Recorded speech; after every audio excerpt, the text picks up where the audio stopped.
As Rangers fans, we know that a goaltender is the backbone of a hockey team. At Abundant Wealth Management, we are your financial backbone, offering financial planning, wealth management, tax planning, and estate planning services. To schedule your free consultation, head to www.abundant-wealth.com. That's www.abundant-wealth.com. Abundant Wealth Management. Live, plan, triumph. You're listening to Rangers Radio, your home for end-to-end coverage of the New York Rangers. With your hosts, Brendan Azoff, Zach Domino, and Steve Pappas. Blue Shirts fans, the puck drops now. What's going on, everybody? Steve Pappas along with Zook here. You could tell Brendan is not here, but another episode of Rangers Radio, and we've got some stuff to talk about now that the Rangers are back. We're post Four Nations. None of us got our predictions right in the Four Nations final, considering we all went with Team USA. But c'est la vie, here we are back in NHL hockey, and boy, are we depressed. But Zook, how are you? Starting things off, new week, basically same bullshit that we're dealing with. Nice mustache. Don't even talk about it. All right, listen. I figured I'd try something different, try something new, and here we are. Yeah, it looks good. I actually don't mind it. It looks fine, but yeah. Anybody that wants to say shit, listen, I'll be the punching bag. I will be the punching bag in the comments. If you want to vent your frustration on this team, just take it out on me. Comments are wide open. More than happy to listen to what you guys have to say. But no, it's good to be back. It's obviously the Rangers got off to a terrible start after the Four Nations, which I thought could easily then turn into a collapse. And even though they really haven't played well per se, the last two games, they are coming out with 2 points in those games. And right now, as we talked about it, the theme for the past few weeks is just point accumulation. If they look like absolute dog shit but leave the game with 2 points, there's only so much I can say. But, we looked like shit against the Penguins. We looked a little bit better against the Islanders, but even with that, we lost 2 players, one who's probably our best player for an extended period of time. But look, for people like you that are on the front lines defending Adam Fox, this is a very, very interesting moment for the people that you've found yourself going up against. The one that has literally said this team would be better without Adam Fox. Now get the chance to see potentially how much limited puck movement can come from our blue line now that our best player and one of the best defenders in the league is out. And I don't know how you replace him, because when they put these lines together of what it could potentially be, it's going to be some interesting combinations. I've seen like Borgen, Lindgren, which isn't going to be great. Jones Schneider, which has been decent in limited third pairing sheltered minutes, but who knows if they get extended minutes. And then Euro and maybe Chad Ruedel. I don't know how exactly they're going to, move those lines around, but we're going to find a lot out about what this Rangers team is made of. And unfortunately, a lot of the things that we've said this team has lacked all season is what a team needs exactly in this moment when their 2 top defensemen, probably by a wide margin, have gone down for a team that really can't defend to begin with. But look, it's really going to start with, the 3 games were against the Sabres, Penguins, and the Islanders. Pretty bad teams across the board. Now we're going to go play the Maple Leafs at the Garden, a team that you got to find out how you can play some defense against an offensive, high-powered team where let's just pray to God that our worst case scenario doesn't come true. This team absolutely can't defend for shit without Keandre and Fox. And this game looks similar to the Sabres game. The absolute hideous and stupid sector of this fan base, this is their wet dream. Adam Fox going down, and if they start to play well without him, then all of a sudden it's Adam Fox is a liability. You can't win with Adam Fox, this and that. You guys are just otherworldly, out of this mind. Can't get to you, stupid. Adam Fox, you're going to see very quickly with this team. They gave up 8 goals, by the way, to a Buffalo Sabres team that was last in the Eastern Conference. That was 8 goals to a bad team with Adam Fox in the lineup. You're going to tell me you're going to have to go against the Maple Leafs. Aren't Vegas is in there? There's a bunch of good teams that you're going to have to play, most likely without Adam Fox. And this is going to be a miserable couple of games. There's no way to sugarcoat it. You are losing your best defenseman, and we don't know about Keandre Miller, but you're most likely losing at least your second best defenseman for maybe at least this game against Toronto. But, I've seen so much discourse about Adam Fox since Four Nations, how nobody ever wants to see him on a Team USA team ever again. This and that, the Ranger fan base getting after him. There's no defending it. Like, there's no way to reason with these people. If you watch Adam Fox play the game, and the same sentence, and I think Brendan has said it this year as well. If you say Adam Fox is having a down year, and in the same sentence say Ryan Lindgren's one of the worst defensemen in the National Hockey League, there's your answer right there. There's exactly your answer. Adam Fox is playing with a straight pylon when he plays National Hockey League games. And by the way, didn't play particularly poorly in the Four Nations. Did he play otherworldly? No. But it's not like he was, every time he was out on the ice, detrimental to his team. I mean, there were people dogging him for the overtime goal by Connor McDavid. I'm sorry, that's Austin Matthews. If you go back and watch it, Fox is going to his guy in the corner. Matthews leaves his center partner and McDavid wide open, standing right in the middle of the slot. Like, that's not an Adam Fox. He's doing his job. It's not. You probably could have had two guys on McDavid in that spot. He still probably would have buried that one with how good he was. But to see the just discourse of Adam Fox is disgusting from a fan base that should be kissing his feet, because for a team that is so bad defensively, he's a guy that is an eraser. He erases bad mistakes. He erases forwards not coming back. He erases a very subpar defensive partner. I forgot who it was. It might have been Mike Kelly, who's really good with these advanced stats, and it's not even an advanced stat. Posted that Adam Fox is second only behind Jacob Slavin, who everybody in the world has now found out that Jacob Slavin's an elite defensive beast. And Adam Fox is second behind Jacob Slavin in passes broken up this year. If you want to talk about a defenseman, right? I had people in the comments of that tweet saying you're bringing out advanced numbers, this and that, watch him. That's what a defenseman has to do, is break up passes, get in shot lanes. That's what that's literally the mindset of a defenseman. That's the job of a defenseman, is to break up plays coming the other way. And Adam Fox is second only to Jacob Slavin in the National Hockey League this year in doing that. And people say he's got a down year. Yeah, he's not going to score 70 points. Sorry, he's not going to score 70 points. But when you're tied to a pylon and still are second in the league in breaking up passes, it's so hard to argue with people that are so hell-bent on this guy being a detriment to the team. And we're going to find out. He's not going to play for probably 3 to 4, at least 4 games. We're going to find out defensively what this team looks like without Adam Fox in the lineup. And when you look at his stats, he's +5 on the year on a team that's not very good.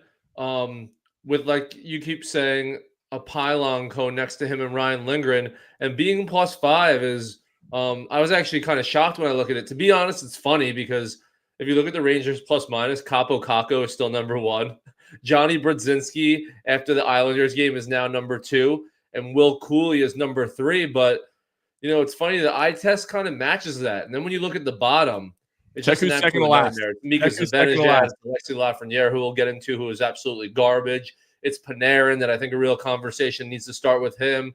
Chris Kreider, Vincent Trocheck. So, your top 6. It's your top 6. Yes, it's very interesting that the Rangers are in this situation. If we said before the year that some of these players like Cooley were plus when they're on the ice, Brodzinski was a plus when he was on the ice, even Matt Rempe is now tied for 4th with Adam Fox being +5.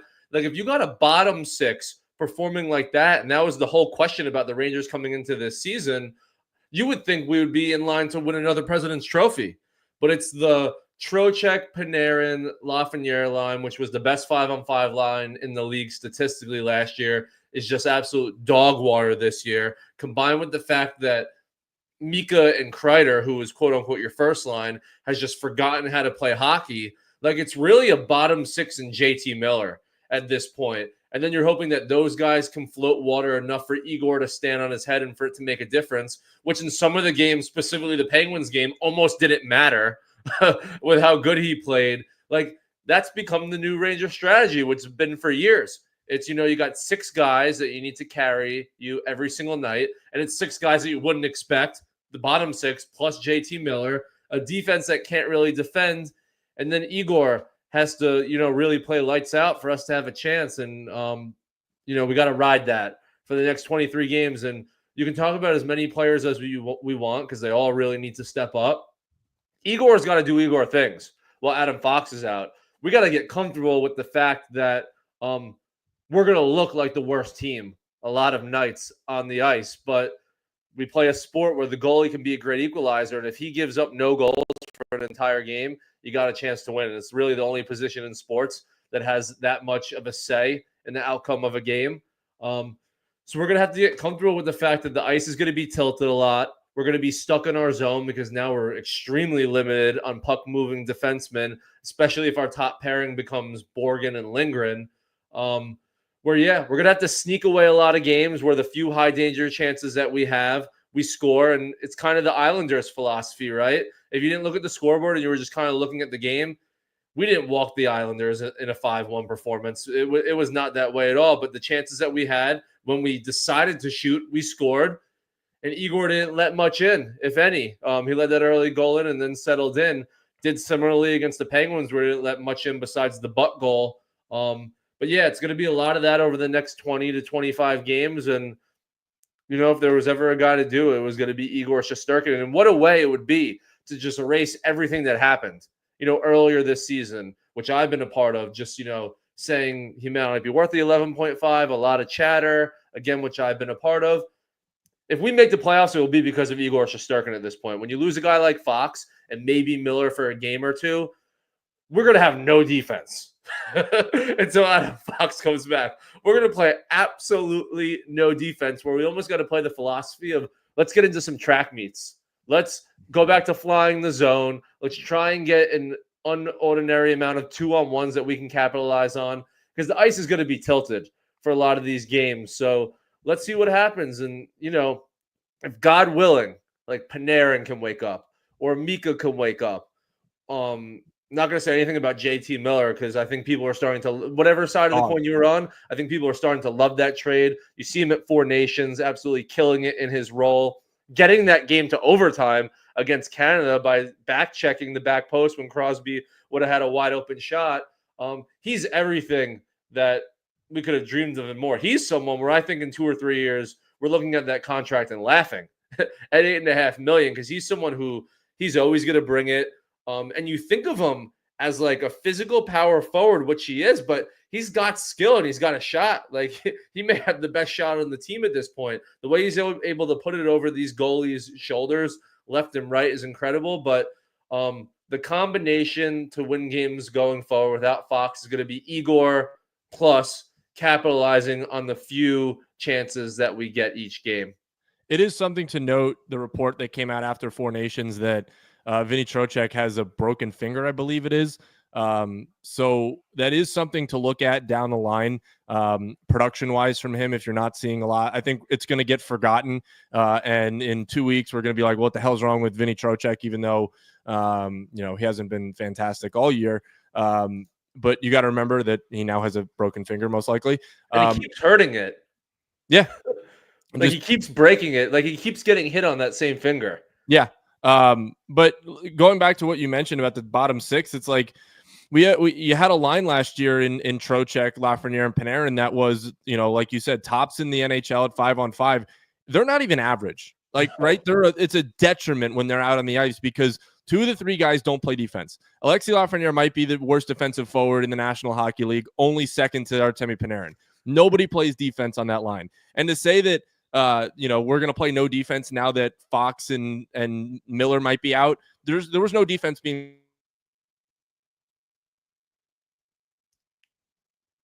I always don't know. A couple games from now that I came out. No, I came out. That was on me. But God forbid what the defense is going to look like without those 2 in the lineup now that, they were so bad with them in the lineup. But going to talk about the forward group specifically, the fact that I'm now watching games and impressed with Matt Rempe as a hockey player and not just a big shit on the ice, which, by the way, the hit he threw against Pittsburgh, I will hand up, was in Arizona, did not watch the Buffalo game.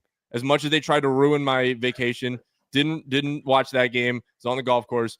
And then didn't watch the Pittsburgh game because also still in Arizona at that time. But I'm watching the fourth line and the third line right now, and I'm thinking, who are these guys? Every goal scored. Vakanainen with 3 points against the Islanders. Johnny Brodzinski with 2 goals. Rempe with a goal.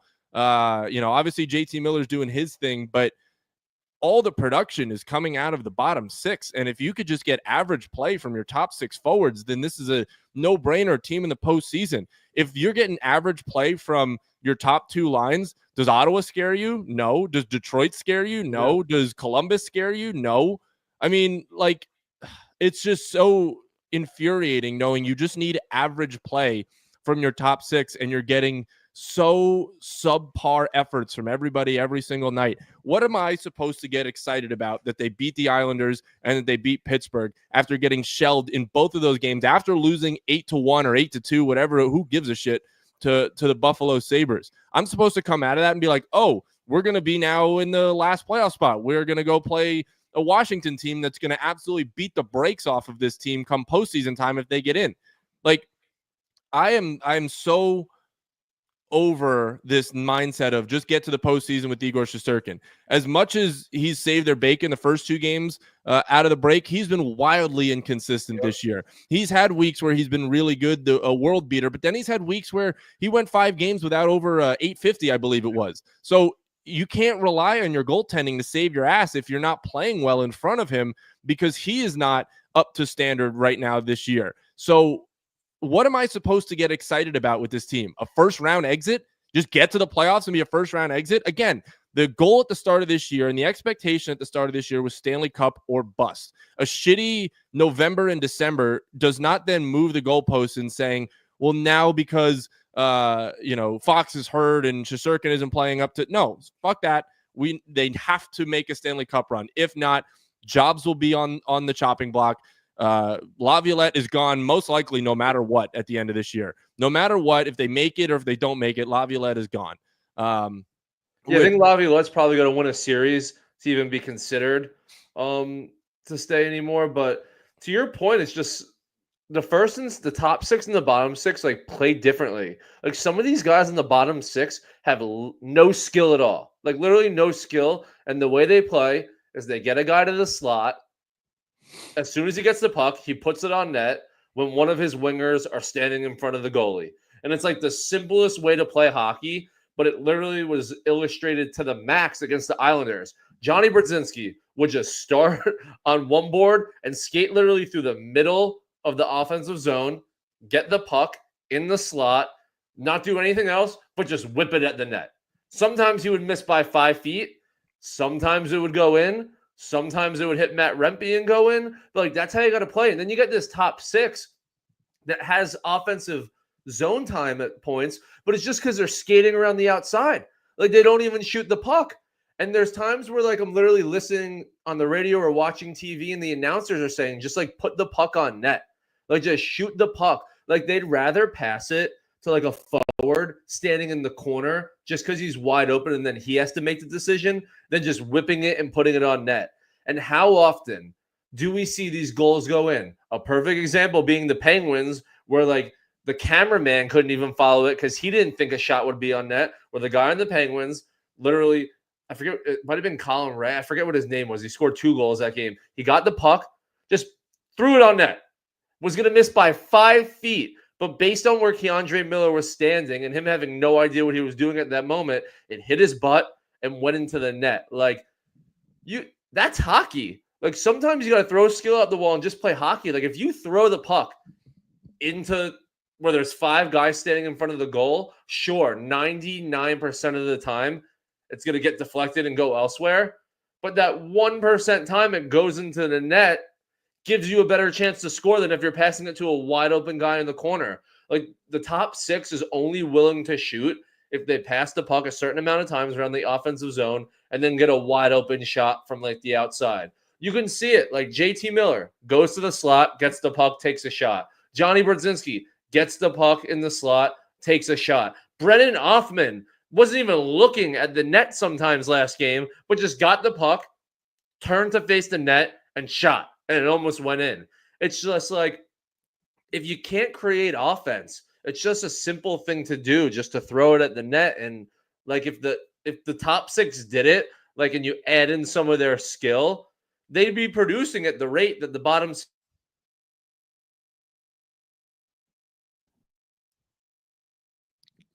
Mike went out. I don't think he realizes his mic's gone out. Am I back now? Yeah, you're good. I think you might have just muted it. Such a different style of finesse and skill that doesn't work in modern hockey. And watching like Artemi Panarin's like fall from grace is just a very perfect example of like where modern hockey has come. Literally in like 12 months. What the hell is going? I didn't even plug in my headphones this time to be working, but Artemi Panarin's game is just not modern hockey anymore. You got to be fast. You got to be tough. You got to shoot pucks on net. There's no more like dangling around. I'm going to kill somebody. There's no dangling around the outside, passing it backwards where you're not looking and doing all this other crap. It's just look down at your puck, look at nobody else, and just shoot it on net. Like JT Miller against the Penguins had a 2-on-1 where he wasn't even considering passing it cross ice to the other guy. And how often have we seen the Rangers have a 2-on-0 and the guy leading the pack passes it backwards? Like, it's just the mindset that the Rangers need. They don't need skill. They don't need anything else. They just need a mindset of literally the simplest things that they teach you in Pee Wee hockey. And until the top six gets that mindset, like you were saying, a first-round exit, probably a sweep from a team that would love to sweep us because we swept them last year in the first round, is really the max this team has. Until the top six starts doing the simple things, you're right. Like, we played worse in all three of the games. We're 2-1, but we played worse against three bottom feeders in the East. What are we expecting is going to happen against the Maple Leafs or when we play other teams that are actually going for these wild card spots like we are? We're going to absolutely get dog walked. So like you're saying, it's nothing to get excited about over these three games other than we didn't get no points and we're not completely out of it. And look, we're diehard Rangers fans. So obviously we want to make the playoffs. Like we want to do that. We'll get excited for playoff games, but like in the back of our minds, we know what this team is going to accomplish. Like the Penguins game was maybe like the worst game I've ever seen. And we just lost to a team 8-2 right before that. So like, how bad is this team playing? And now you lose your best skater, probably your best skater by far. It's going to be a very, very tough hill to climb. But like I said, it comes down to Igor being Igor. And if we get into the playoffs, these games where he just looks way out of sorts can't happen. He's done with that. He can't have any stinkers for the rest of the way and us have a chance to do anything. Like that Sabres game was probably the worst game I've ever seen him play. Maybe the worst game I've ever seen a goaltender play. Like I've seen different stats, but like the expected goals were between like 0.5 and 1.5 that period. He gave up 5 goals. Like even the ones that were good shots, like his rebound control was bad. Or what he was trying to, one of them, the first one was awful. The second one, his rebound control was terrible. The third one, he tried to dump it to Ryan Lindgren in the corner, which you should never do. And it's just like, finally they said it like later in the period. Sometimes he's just got to be comfortable with making a save and just holding it and taking the face-off. The one thing the Rangers are decent at is winning face-offs. So that's kind of, what he should be playing for. But sometimes he almost knows how bad the team is in front of him. So he thinks he's got to do more. And he's just got to go back to doing the basics. The whole team has to go back to literally playing how the fourth line played against the Islanders. Get the puck in your defensive zone, clear it.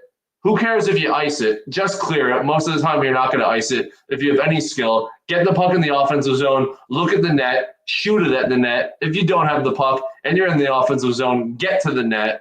It's all things that they teach you when you're 7, 8 years old, learning how to skate. And it seems like some of these top Rangers have forgotten that. Yeah, if you go last year, the big push was for the BLT line, the Bread, Laugh, and Trocheck line.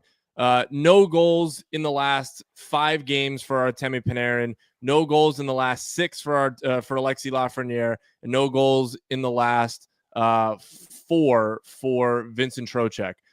So those are just in a time where you need your best players to be your best players. When you push to go make a playoff run, you can't have those guys go on 5, 6, 7, 8 game goalless droughts. It's just you cannot do it and expect to win hockey games. Igor Shesterkin, by the way, over his last 8 games, so this goes back to January the 26th against Colorado, 3-5 with a .865 goal save percentage. .865 and a 3-5 goals against. Like really good games, he's still at those low numbers. .865 with a 3-5 goals against average, and that takes into account Pittsburgh and the Islanders. That's how piss poor. He had a .688 against the Buffalo Sabres, .688, and a .792 against the Boston Bruins.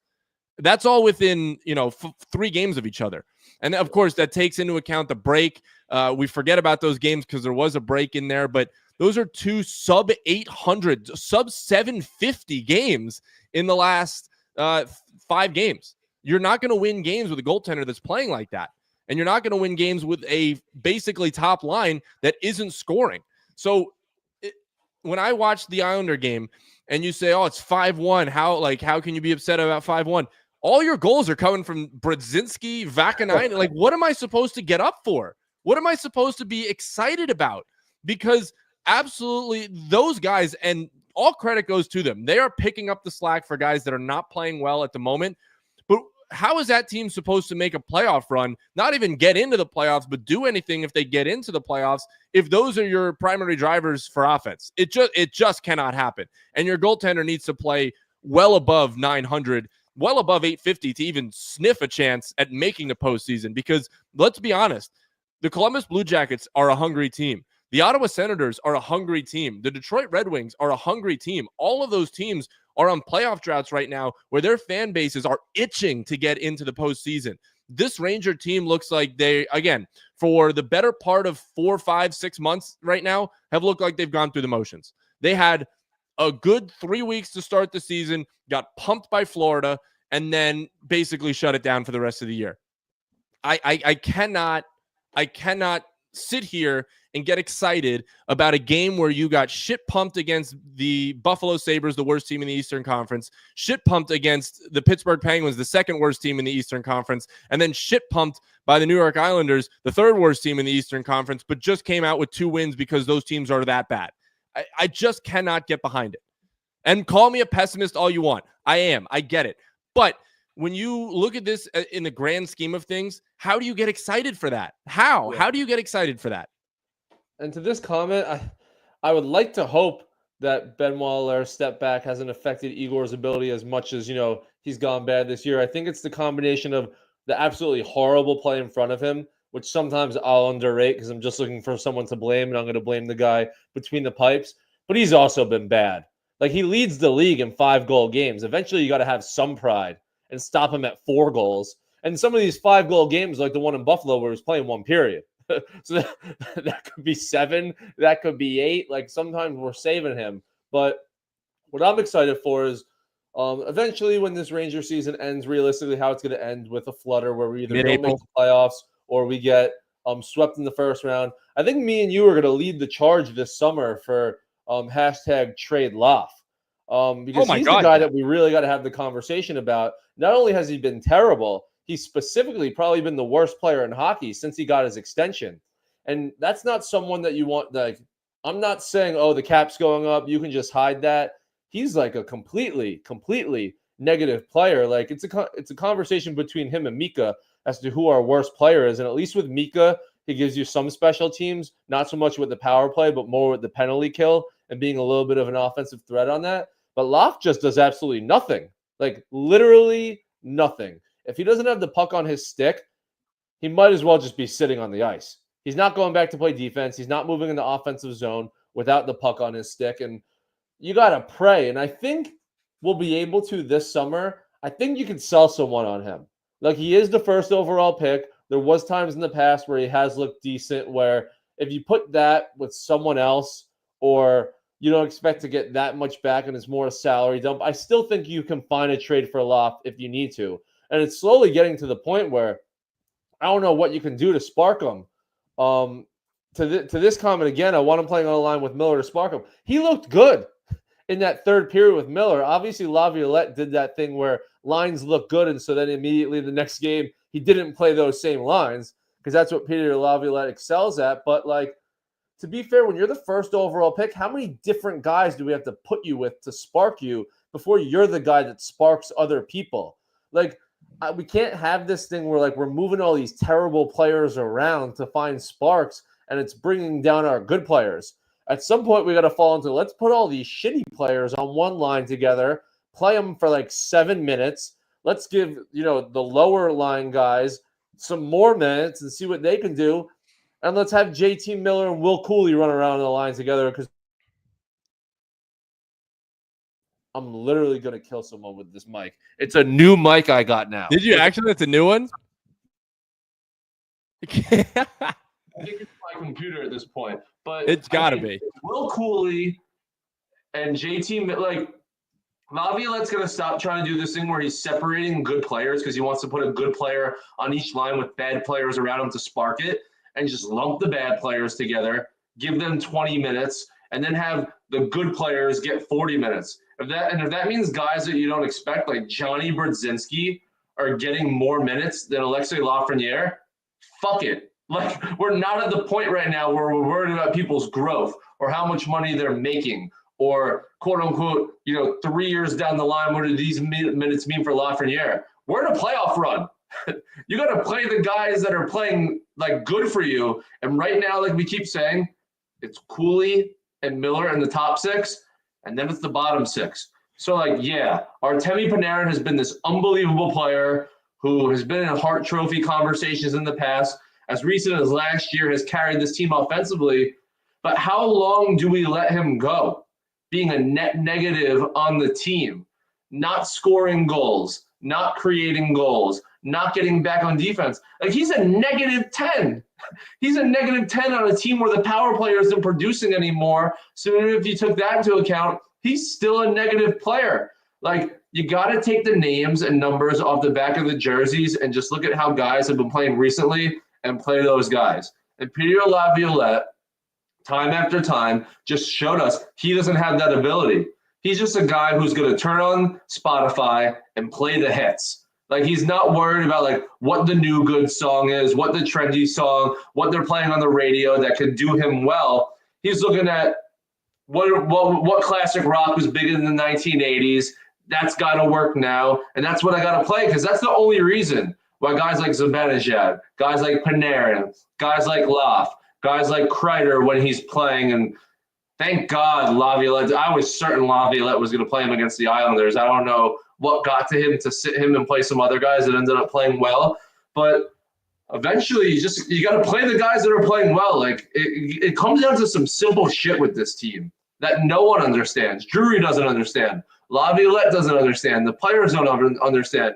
And now Chris Drury's doing the unspeakable. And because guys like Miller and Fox are out, we're not going to move Lindgren. And things are out there that, like, I was reading, like, we can get as much as like a third, potentially a second for Lindgren. Like, I'm packing his bags. I'm taking him to the airport. I'm making sure he gets on the plane. If that's to get for a guy as bad as Lindgren, who, had one good game, like, since the Four Nations, and people are starting to, like, turn on him, that guy sucks.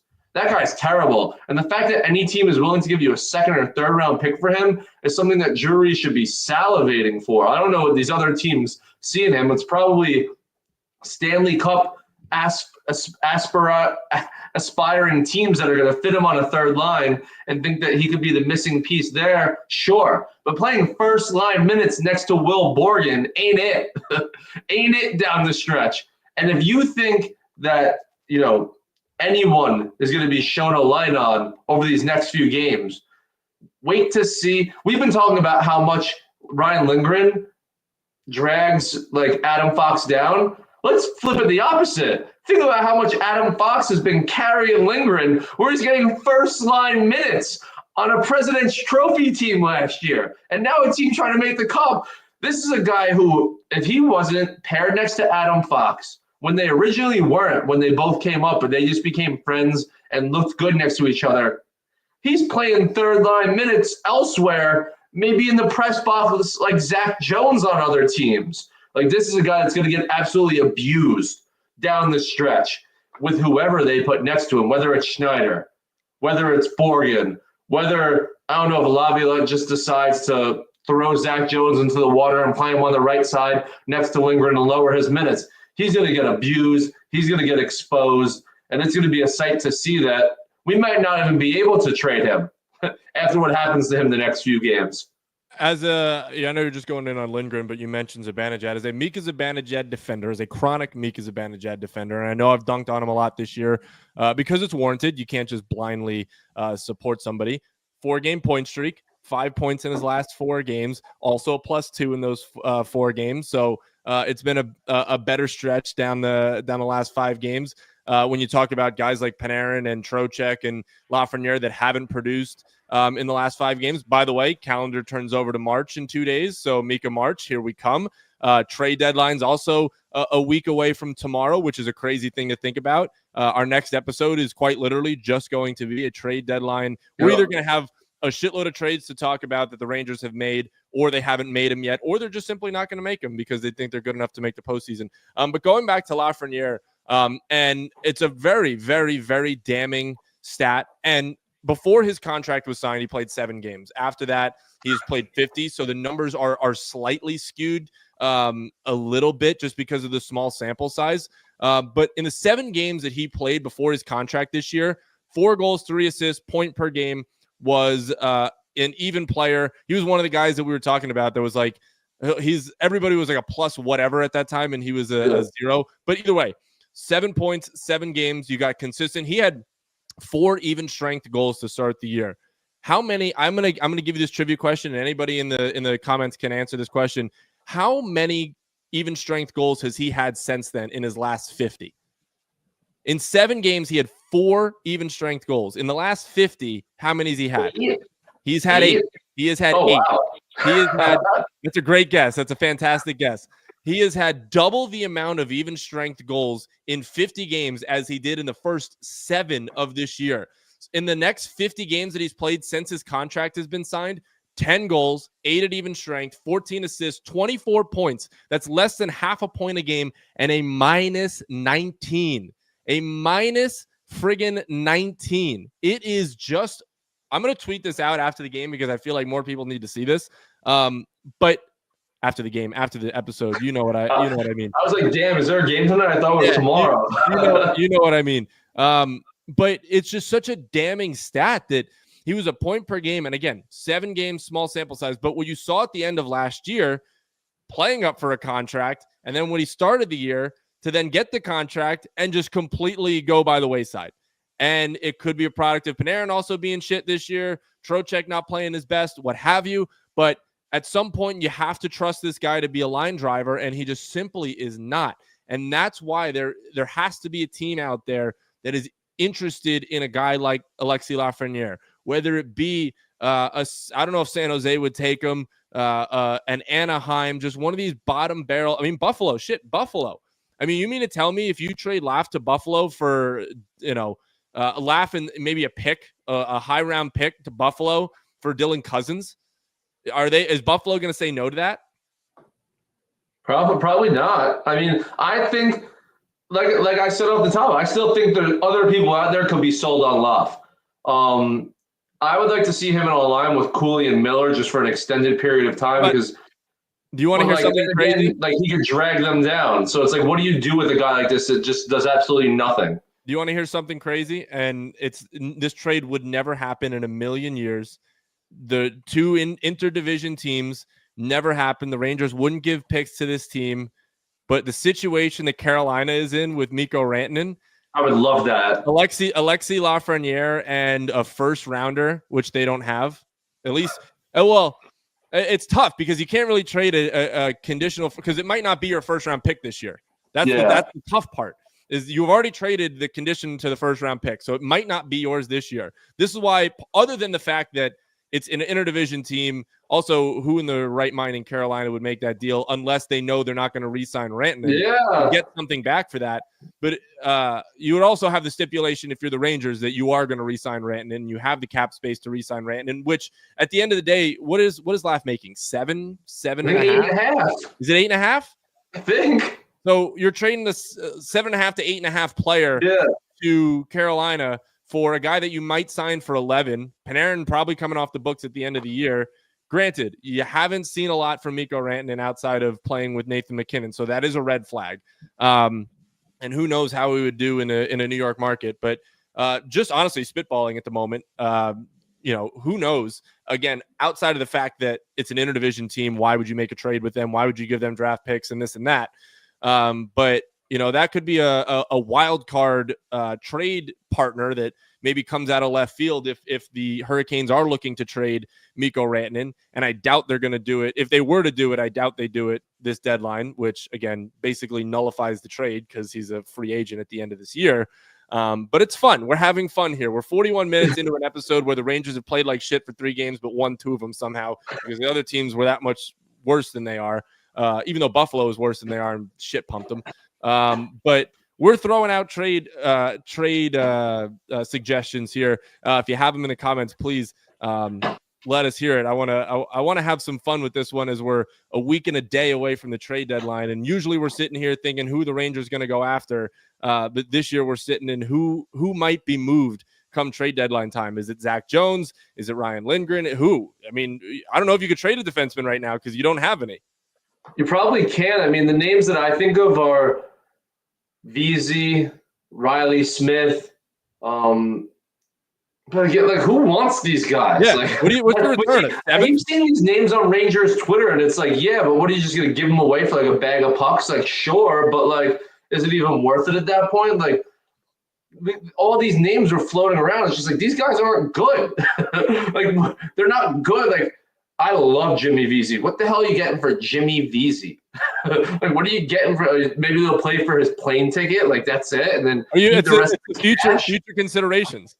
Yeah, that turned into nothing. Like Riley Smith, sure. Maybe someone thinks he's a professional and like a Stanley Cup winning 4th line. Maybe Kaliev, no, because we don't even play the guy. Like, there's really no tradable guys. I mean, I'd love to trade Kreider. Again, I'm not sure what you're getting him, and I'm not sure Drury even wants to move him. But like, the Rangers just don't have a lot of guys that I think are appealing to many other people, and even other teams that maybe would potentially want some of our guys. I'm not sure that they're willing to give up anything that's even worth it if you're in still, quote unquote, a playoff run. Like, you still need to put a team out there that can perform. I think like the easy ones are like Othmann and Berard probably down the stretch are going to be regulars in the lineup. So that's why you say Vesey and like Smith, because any combination of 2 of those 4 guys are probably the same. So if you can flip Smith and Vesey for almost anything,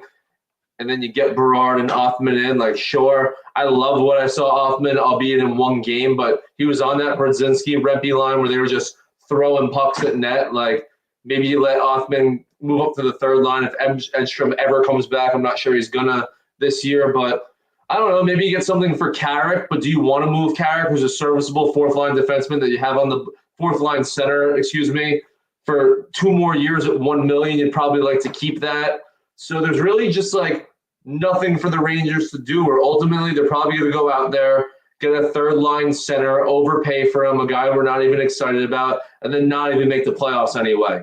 So, I mean, they're kind of in this no man's land where they have nothing to give up. They're not good enough to give up any assets to get anything that's meaningful back. That realistically, the names may change just because we may send some and we may get some at the trade deadline. But in terms of actually changing the play of this team, it is what it is. You get the guys, you're not banking on anyone new coming in and fixing the guys. It's the guys in the locker room now have to find the spark. And look, we said this after 20 games. We said it after 30 games. We said it after 40 games. We said it after 50 games. We're now sitting here getting close to 60 games and the shit's still the same. Like, besides JT Miller, which is a big difference, he can't do it on his own. And he's trying. And trust me, I'm watching this man. He's trying. He's taking 2-on-1s. He's not considering passing it. He's back checking when no one else on his line is back checking. Mika, who's looked better, it's because now they have him on the wing of JT Miller. And Mika probably at this point in his career, based on how soft he is with the puck, he's not a center. So if we keep him, he's probably starting the next year at wing. And he looks decent as a wing, especially next to JT Miller. But it's you got to find a spark somewhere. And really the guy I look to, if anything, is Panarin's got to get hot. As much as we dog on him, he's still a point-a-game player. Plays no defense, but he's never going to play any defense. The hope for him is if he gives up a goal, he's scoring too. And he's the one guy that probably could. Like, could he get on a 5-game heater that, like, he's like +5 in those games, creating, scoring, the power play gets hot? Sure. But if not him, I'm not too confident that, like, anyone else. Certainly not going to be Law for Kreider. Those two guys, the ship has sailed. The ship has absolutely sailed. But I just have a hard out coming up, and I want to touch a little bit on the schedule coming up because I know. Really quickly, I don't know if this is news that's going to get broken at all, or when this could potentially be, I guess, revealed. I don't know. I heard from somebody that's I would trust, that don't expect Gabe Perreault to come this year. If you're waiting on a guy to come up at the end of this year to maybe spark this team, I would not expect Gabe Perreault to be making a run at the Rangers next year, or this year, excuse me.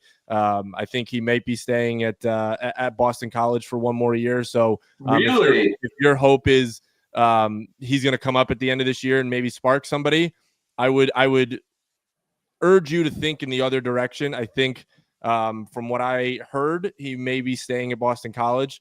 I'm only saying this because I trust who had told me about it. So we will see that come the end of Boston College's season. But you know, that could be something down the line that, and it has nothing to do with the state of the Rangers, from at least what I was told. But he most likely, if I was a betting man, which I am, but I would be putting my money on Gabe Perreault staying at Boston College for one more year. That's not great. I don't love to hear that. I mean, maybe for his future it's better, but that kind of sucks because he was one of the things I was looking forward to. But before we wrap up, let's talk about the 4-game homestand that the Rangers are coming up, because it's probably make or break with their season. They got home against Toronto, home against Nashville, home against the Islanders, home against Washington. Trying it.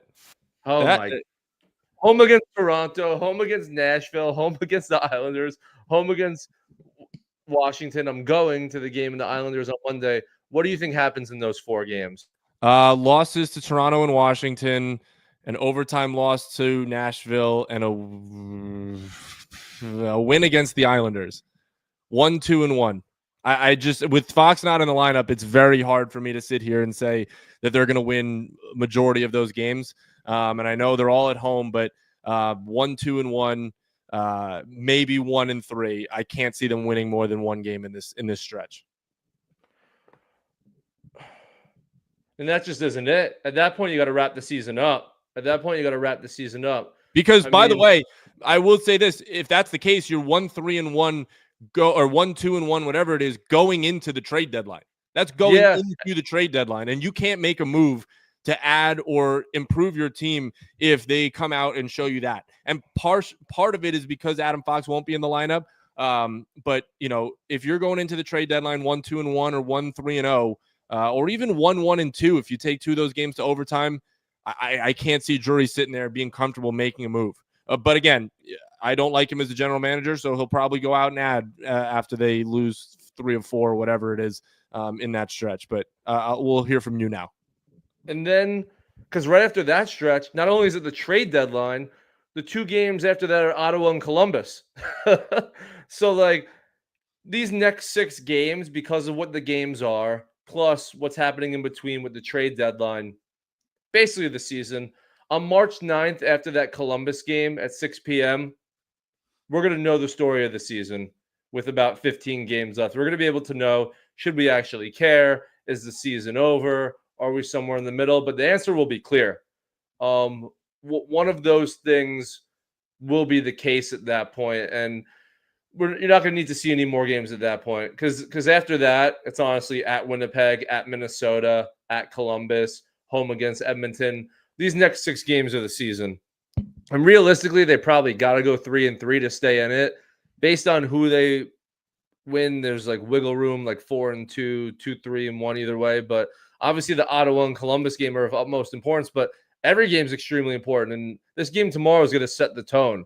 I'm just praying to God after the last time they played at home was February 7th, and now it's going to be February 28th. So basically 3 weeks. They got to look like they have a pulse against Toronto, which is maybe not the team you want to go up against if, you can't play defense. But the other side of it is, get into a track meet against them. They can't really play defense themselves. They're like a better version of what the Rangers team are right now without Fox in terms of all offense, limited defense. So that may be a game that you got to hope Igor stands on his head. Even if he stands on his head against Toronto, they're probably still scoring 4 goals. Start winning some games 5-4. I don't know where that offense is coming from. You can't expect Brodzinski to have 3-point games, Euro Vakanainen to have 3-point games, but show a pulse tomorrow. That's all I'm really asking for, because if you don't, and then you're home against Nashville and you put up a stinker, then the Islanders, they're coming for blood because everything out of their locker room was that wasn't a 5-1 game. That wasn't a 5-1 game. They really want to beat us on our home ice. Washington, that game on Wednesday could get scary based on how good this Washington team looks now. That just show a pulse tomorrow. Give us a reason to watch on Sunday. That gives us a reason to watch on Monday. Each game is just giving us a reason to watch the next one at this point. And based on how they played the 3 games out of the deadline, Toronto could put up double digits against us potentially. We will definitely see. So 4 games in between our next episode. Next Thursday, it's Toronto, then it's Nashville, then it's the Islanders, then it's Washington. Hopefully we'll be a little bit more optimistic, but as a pessimist myself, I doubt it. But thank you guys for interacting. Thank you guys for watching.